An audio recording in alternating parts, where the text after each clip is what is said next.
For inspection, I saw this white line that was already solved, and 2 white edge pieces that would be solved in 2 moves. I also realized that if I did these 2 moves, a free pair would be inserted, giving me a free X cross.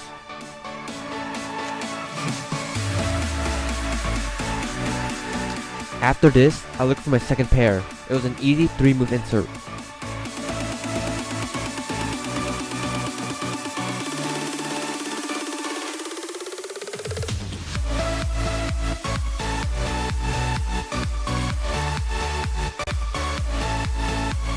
For my third pair, I paired this corner and edge together, took it out, and put it back in its right place.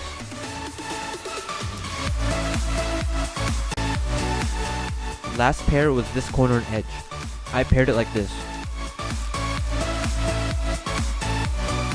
I could have regularly inserted this, but this will give me no edges oriented on top, so I did a sledgehammer, which gave me an easier OLL case.